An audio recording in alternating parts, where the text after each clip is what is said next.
pada ruang vektor berdimensi tak hingga, kardinalitas dari basis-basisnya itu jumlahnya ada tak hingga. Beberapa menuliskannya seperti ini ya, VI, di mana I-nya itu ada tak hingga banyaknya. Sama ya, bahwa basis ini mengkarakterisasi ruang vektornya. Artinya untuk setiap vektor di V ya, maka vektor ini bisa dinyatakan sebagai kombinasi linear dari basis-basisnya, di mana I-nya itu bergerak dari 1 sampai tak hingga. Tentu saja ya, sebenarnya tanda sama dengan di sini kurang tepat karena kita tidak punya penjumlahan sampai tak hingga kali, lebih tepatnya dinyatakan sebagai didekati begitu ya, atau konvergen aja. Tapi intinya sama, bahwa setiap vektor dapat dinyatakan sebagai kombinasi linear dari basis-basisnya. Abaikan suara petirnya. Sekarang apa sih contohnya dari ruang vektor berdimensi tak hingga ini?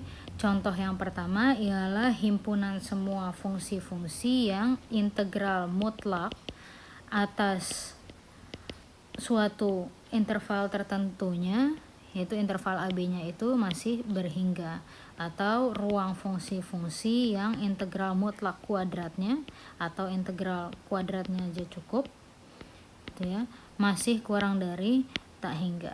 Bisa ditunjukkan bahwa fungsi-fungsi yang memiliki sifat ini akan memenuhi 10 aksioma ruang vektor. Sebenarnya ruang vektor ini punya nama yang khusus ya, yang ini biasa dikenal dengan L1AB, yang ini dikenal dengan L2AB. Nantinya kita akan banyak dealing dengan fungsi-fungsi yang berada di L2AB. Jadi ngelihat notasi ini tidak usah panik ya, intinya kita cuma mau bilang bahwa nantinya kita hanya akan dealing dengan fungsi-fungsi yang sifatnya nice ya. Ini fungsi yang kalau diintegralkan 2 kali itu sifatnya masih berhingga. Selanjutnya seperti pada sebelumnya, kita ingin meninjau basis-basis yang khusus ya, basis-basis yang berisi dengan vektor eigen yang ortonormal. Namun sebelum ke situ ya, kita tinjau dulu definisi hasil kali dalam pada L2AB.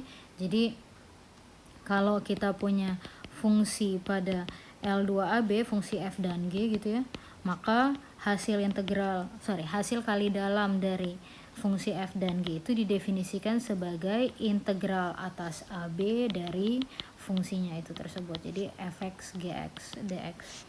Dan normanya ya, kita tahu bahwa dia merupakan akar dari hasil kali dalam f dengan dirinya sendiri, sehingga kita punya norma f kuadrat itu sama dengan integral AB fx kali fx dx atau fx kuadrat dx.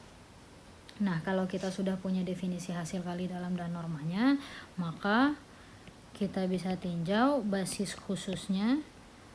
Ya, di sini akan langsung diberikan saja apa saja basisnya dari L2AB, tidak perlu dibuktikan karena buktinya akan diberikan pada mata kuliah tingkat lanjut. Tapi basis yang pertama itu ialah E pangkat I NX, di mana I-nya bilangan imajiner dan N itu banyaknya ada tak hingga, atau himpunan yang berisi 1 cos NX sin NX gitu ya, di mana N-nya juga banyaknya ada tak hingga.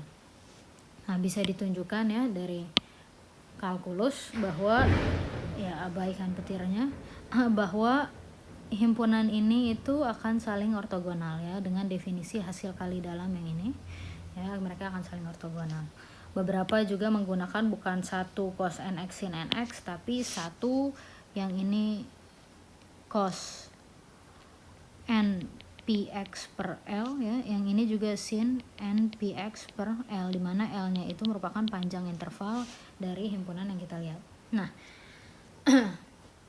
konsepnya sama ya seperti pada ruang vektor berdimensi hingga, bahwa dengan basis yang khusus ini, kalau kita punya H itu vektor pada L2AB ya, atau fungsi pada L2AB, maka Hx ini dapat dinyatakan sebagai kombinasi linear dari 1 sampai tak hingga, kombinasi linear dari vektor basisnya. Jadi yang ini misalnya saya sebut saja dia sebagai Fi gitu ya, jadi Fix gitu, dimana masing-masing dari alfa I nya itu 1 sampai tak hingga ya, bisa dinyatakan sebagai hasil kali dalam dari Hx dan